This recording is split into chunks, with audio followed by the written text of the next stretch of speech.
Үш батыр ертегісі. Ертеде құлақ асқа атты құр мерген деген батыр болыпты. Батырдың жаны қылышында екен. Оның әке-шешесі кедей адамдар болыпты. Олардың мал дегенде жалғыз биелері болыпты. Бүкіл елінің қарағаны да осы бие көрінеді. Ол биенің туған құлынын жылда бір дәу келіп көтеріп әп кетеді екен. Жалғыз құр мергеннен басқа оны ешқайсысы іздегілері келмейді да екен. Бір күні құр мерген әкесінің батасын алып құлындарын іздеуге шығады. Құлындарын іздеп күн жүреді, ай жүреді. Келе жатып жолында құлағын жерге төсеп жатқан бір кісіні кездестіреді. Жол болсын дейді. Жолда өзіңізден болсын деп бір-бірінен жөн сұрасады. Мен 7 қабат жер астындағы нәрсенің бәрін тыңдап білемін дейді тыңшы. Ал мен құр мерген, менің жаным қылышымда. Бұлай өмірде өлмеймін. Қаласаң менімен бірге жүр, жолдас болайық дейді. Екеуі жолдас болып, құлындарды іздеп жолға шығады. Біраз уақыт жүргеннен кейін олар бір су мен екінші судың ортасында отырып, ішінде не бар, не жоқ екенін бақылап отырған кісіге кездеседі.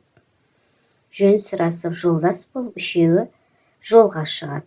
Осылай олар бір таудың етегіне жетеді. Таудың етегіне жайылып жүрген 12 құлынды және тігулі тұрған 2 үйді көреді. Келіп қараса, бір үйде дәу, екінші үйде 3 қыз ұйықтап жатыр екен.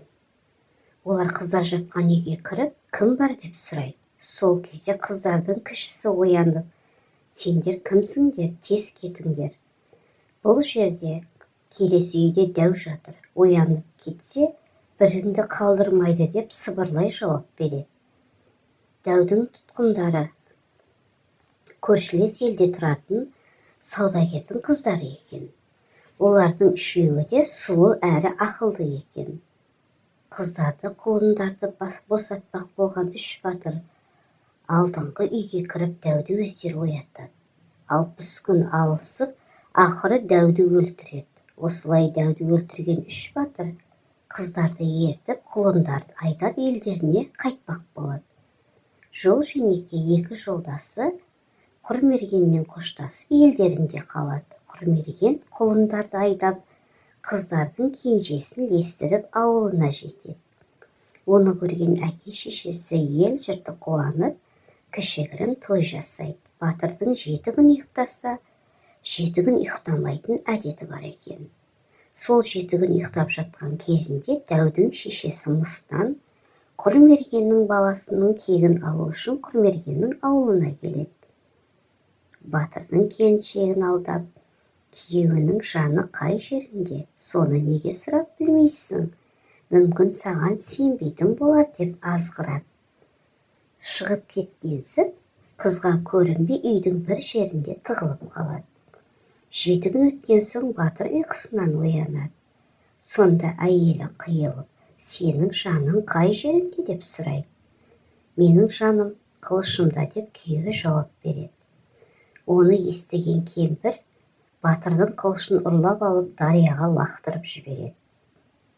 Жансызданған батыр құлақасқа ат екеуі ғана қалады.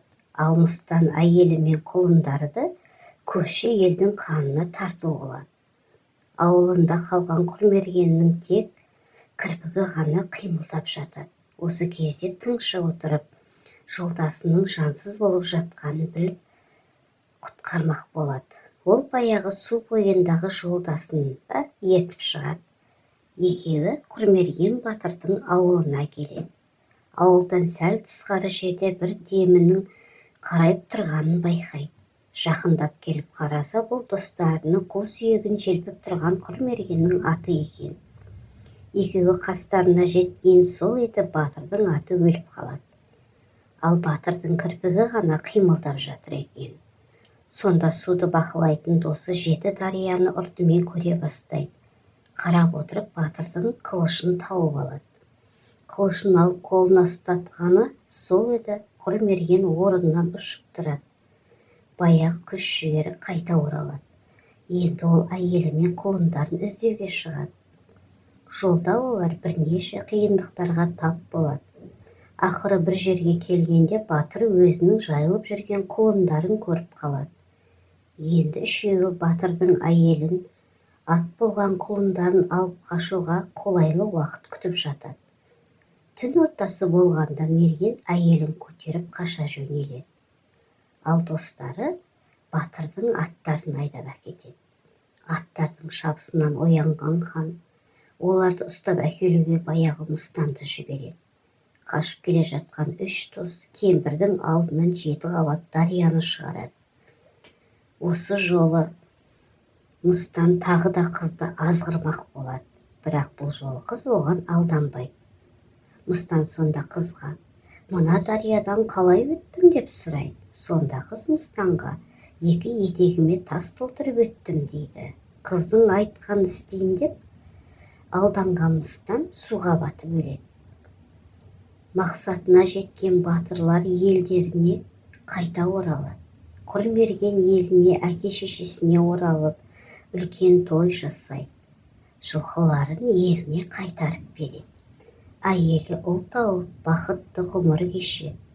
Осы 3 батыры бар елді ешқандай жау ала алмайтын болыпты.